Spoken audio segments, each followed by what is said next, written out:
Hello दोस्तों, स्वागत है आपका फुल टॉस परिवार में। और आज हम लोग देखेंगे UP TET CDP previous year question part 1, जिसमें 1 से 25 क्वेश्चन आज देखेंगे और ये सीरीज ऐसे ही चलती रहेगी।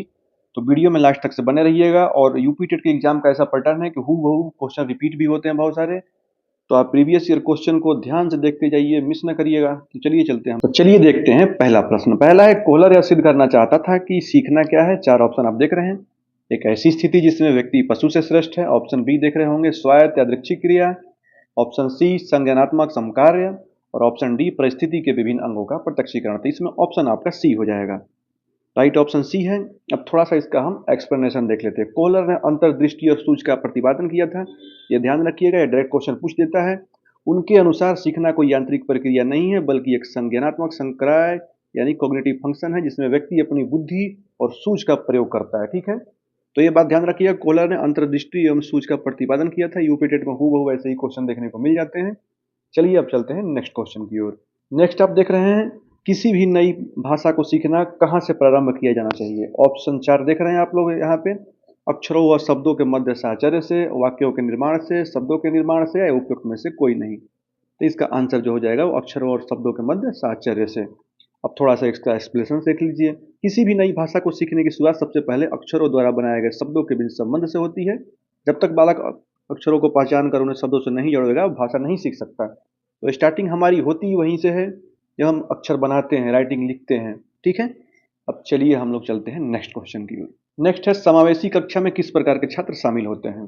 तो इसमें आप 4 ऑप्शन देख लीजिए। केवल विशिष्ट छात्र, सामान्य और विशिष्ट छात्र। ऑप्शन सी, केवल सामान्य छात्र। और ऑप्शन डी, बहुभाषी एवं प्रतिभाशाली छात्र।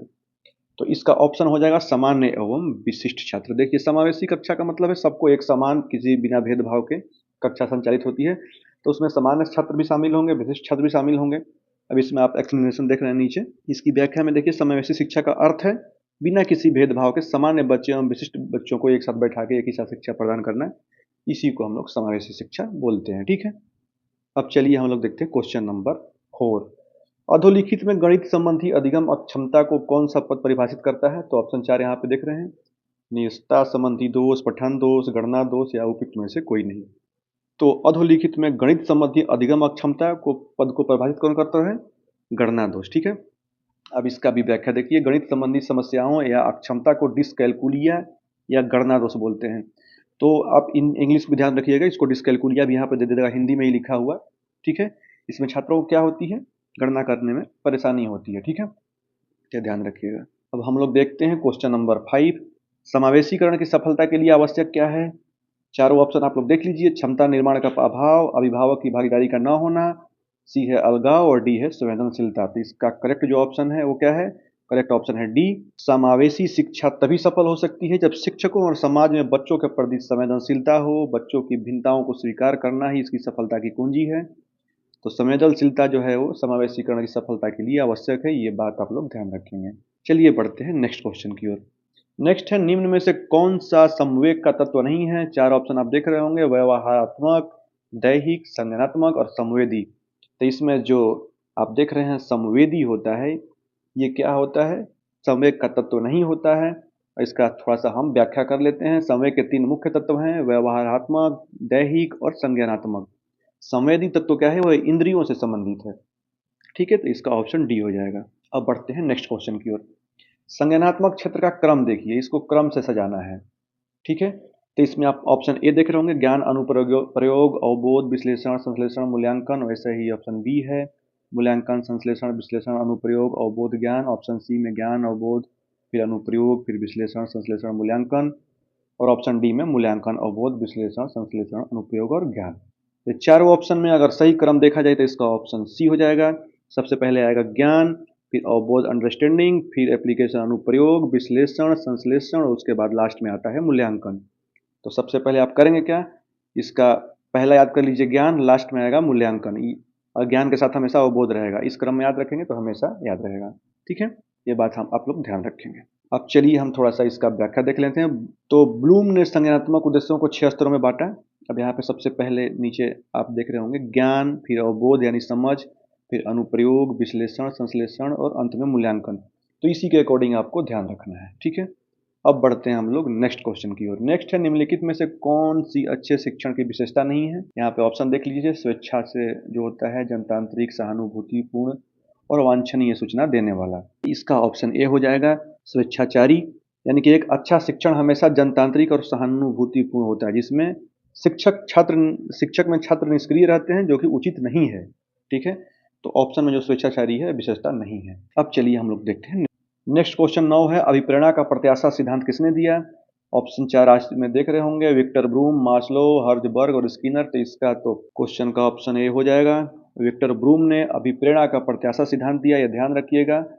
एक्सपेक्टेंसी थियरी विक्टर ब्रूम ने दिया था, और ये बताता है कि व्यक्ति परिणाम की उम्मीद से प्रेरित होता है। ठीक है, सेल्फ मोटिवेशन हमें मिलता है अगर हमें अच्छा परिणाम दिखता है सामने, अगर हम कुछ करते हैं और उसका सुखद रिजल्ट आता है तो हम और प्रेरित होते हैं।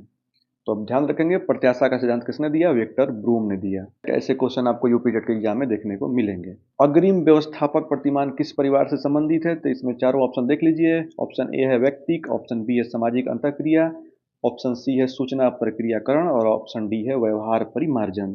तो अग्रिम व्यवस्थापक प्रतिमान ये सूचना प्रक्रियाकरण से संबंधित है, इसको एडवांस ऑर्गेनाइजर बोलते हैं। यह डेविड आशुबेल द्वारा दिया गया था। यह सूचना प्रक्रियाकरण परिवार से संबंधित है। बढ़ते हैं नेक्स्ट क्वेश्चन की ओर। नेक्स्ट क्वेश्चन है, कौशलों के स्थानांतरण के लिए कौन सा उपयोगी है। तो चारों ऑप्शन आप देख लीजिए। इसमें कौशल अंतरण एक गति है, ऑप्शन बी में रेखीय अभिक्रम है, सी में शाखीय अभिक्रम है और डी में तैयारी और अर्जन है। तो कौशल स्थानांतरण एक निरंतर चलने वाली प्रक्रिया है या गति है, जिसमें पुराना ज्ञान नए ज्ञान को सीखने में मदद करता है। तो इसका जो आंसर हो जाएगा ऑप्शन ए हो जाएगा, कौशल अंतरण की एक गति है। ठीक है, अब बढ़ते हैं नेक्स्ट क्वेश्चन की ओर। नेक्स्ट है, निम्न में से कौन सा शिक्षण का सूत्र नहीं है।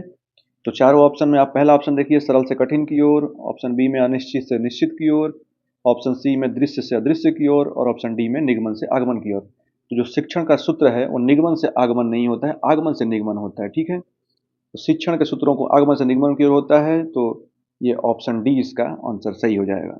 चलिए बढ़ते हैं नेक्स्ट क्वेश्चन की ओर। नेक्स्ट है, सूक्ष्म शिक्षण चक्र का प्रथम पद क्या होता है। ऑप्शन ए में है प्रतिपुष्टि, ऑप्शन बी में है शिक्षण, ऑप्शन सी में है योजना बनाना, ऑप्शन डी में है प्रस्तावना। तो इसका ऑप्शन हो जाएगा सी, सूक्ष्म शिक्षण यानी माइक्रो टीचिंग चरण में योजना बनाना, यानी माइक्रो टीचिंग में जो योजना बनाना प्लानिंग होता है, ये ऑप्शन सी इसका आंसर हो जाएगा। ठीक है, सबसे पहले हम लोग चलते हैं नए क्वेश्चन की ओर, और ये बहुत इंपॉर्टेंट है, ध्यान रखिएगा। निम्न में से कौन सा अवबोध स्तर के शिक्षण में शामिल है। तो अंडरस्टैंडिंग में इसमें चार ऑप्शन देख लीजिए। ए है पृथक्करण, ऑप्शन बी में अनुप्रयोग, ऑप्शन सी में है तुलना, ऑप्शन डी में है अन्वेषण। तो इसका जो आंसर हो जाएगा ऑप्शन डी हो जाएगा। मॉरिसन ने आप बताते चले आपको कि 5 स्तर बताया था, तो इसमें अन्वेषण जो है वो सही हो जाएगा। अब इसमें पांचों स्तर को हम व्याख्या देख लेते हैं। मॉरिसन के अवबोध स्तर के 5 पद होते हैं, अन्वेषण, प्रस्तुतिकरण, उसके बाद देख लीजिए आत्मसातीकरण, संगठन और वाचन। ध्यान रखिएगा, पहला क्या है अन्वेषण, दूसरा प्रस्तुतिकरण, तीसरा आत्मसातीकरण, चौथा संगठन और पांचवा वाचन। ठीक है, अब हम लोग बढ़ते हैं नेक्स्ट क्वेश्चन की ओर।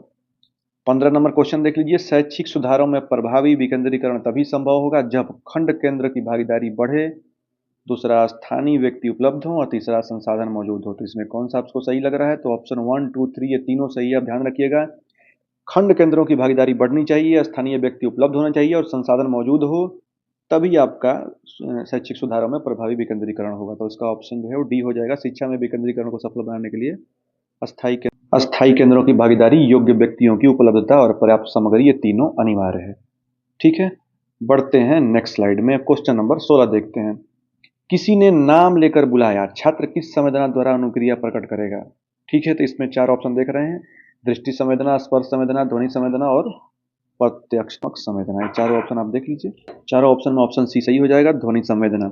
अगर कोई आपका नाम लेकर बुलाता है तो आप भी मुंह से ही बोल लेंगे, ध्वनि निकालेंगे, यानी कि ऑडिटरी सेंसेशन के अंतर्गत बालक जवाब देगा। ठीक है, तो कोई अगर नाम लेकर बुलाता है तो हम बोल के ही जवाब देंगे, तो ये हो जाएगा ध्वनि संवेदना। अब बढ़ते हैं हम लोग नेक्स्ट क्वेश्चन नंबर 17। पियाजे के अनुसार प्राक संक्रियात्मक अवस्था की अवधि क्या है। तो इसका तो अवधि हो जाएगा ऑप्शन सी 2 से 7 वर्ष। पियाजे ने 4 अवस्था दिया था, पहला था संवेदीगामक, दूसरा पूर्व संक्रियात्मक, फिर मूर्त संक्रियात्मक, फिर अमूर्त संक्रियात्मक। आप लोग पढ़े होंगे।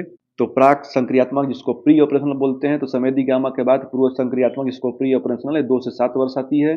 संवेदीगामक 0 से 2 वर्ष होता है। ठीक है, तो ये आंसर आप ध्यान रखेंगे। उसके बाद है, निम्न में से कौन सी बाल्यावस्था के बौद्धिक विकास की विशेषता नहीं है।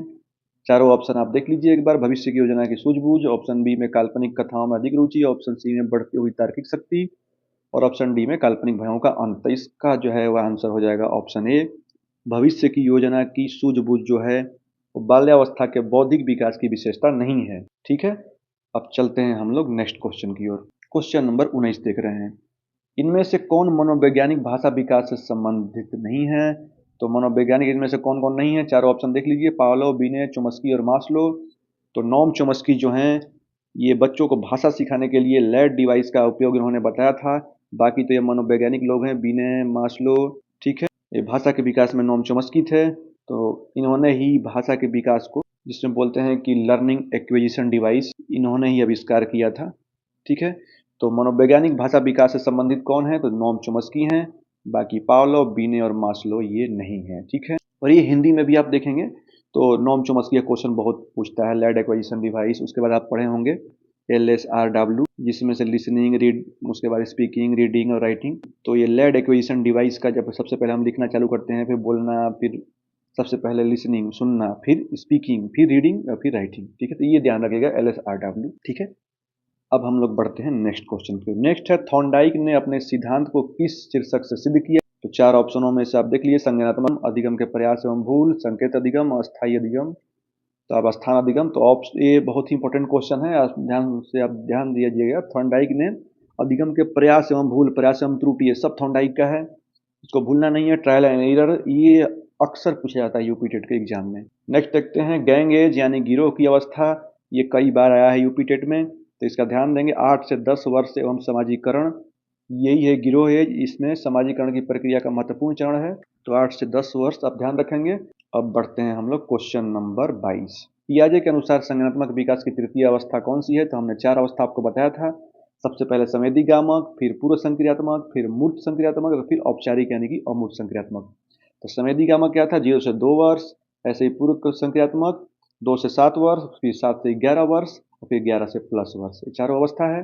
इसमें पूछा क्या है? तृतीय अवस्था। तो तृतीय अवस्था कौन हो जाएगा? संवेदीगामक, पूर्व संक्रियात्मक, उसके बाद मूर्त संक्रियात्मक यानी कि 7 से 11 वर्ष। ठीक है, तो आप ये ध्यान रखेंगे, इसमें बच्चा लॉजिकल थिंकिंग करता है। क्वेश्चन हमेशा पूछता है, मतलब कि कोई न कोई टेट एग्जाम में लॉजिकल थिंकिंग से संबंधित क्वेश्चन जरूर आते हैं। ठीक है, अब हम लोग चलते हैं नेक्स्ट क्वेश्चन की ओर। अधिगम में योगदान देने वाले मनोवैज्ञानिक कारकों में कौन शामिल नहीं है? तो चारों ऑप्शन देख लीजिए। अधिगम की इच्छा, प्रेरणा, रुचि और विषय वस्तु का स्वरूप। तो इसमें जो अधिगम के मनोवैज्ञानिक कारकों में विषय वस्तु का स्वरूप होता है वो शामिल नहीं होता है। इच्छा, प्रेरणा और रुचि ये मनोवैज्ञानिक कारक है, ध्यान रखिएगा, जबकि विषय वस्तु का स्वरूप ये एक बाहरी कारक है। ठीक है, अब बढ़ते हैं क्वेश्चन नंबर 24।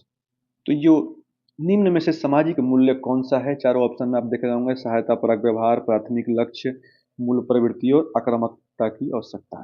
तो इसमें सामाजिक मूल्य जो है वो सहायता परक व्यवहार, किसी की सहायता करना, दूसरों की मदद करना, ये सामाजिक मूल्य के अंतर्गत आता है। समाज में दूसरों की मदद करना और सहयोग करना ही सामाजिक मूल्य है। सहायता परक व्यवहार जो होता है वो श्रेष्ठ उदाहरण इसमें हो जाएगा। अब बढ़ते हैं क्वेश्चन नंबर लास्ट है। ये सीरीज ऐसे ही चलती रहेगी। अगर वीडियो अच्छा लगेगा तो लाइक जरूर करिएगा और बताइएगा कैसा लगा आपको वीडियो। तो क्वेश्चन नंबर 25 देख लीजिए। पश्च अन्वेषण तथा साधन साध्य विश्लेषण किसका उदाहरण है? तो चारों ऑप्शन देख रहे होंगे। स्वतः शोध, एल्गोरिथम, मानसिक वृत्ति और प्रक्रियात्मक स्थिरता। तो ऑप्शन ए स्वतः शोध जो है वो पश्च अन्वेषण तथा साधन साध्य विश्लेषण के उदाहरण है, जिसको ह्यूरिस्टिक बोलते हैं स्वतः शोध को। ये समस्या समाधान की विधि है जो अपने व्यक्ति अपने अनुभव से खुद अपना शोध करता है। ठीक है, बाकी कैसा लगा वीडियो जरूर बताइए कमेंट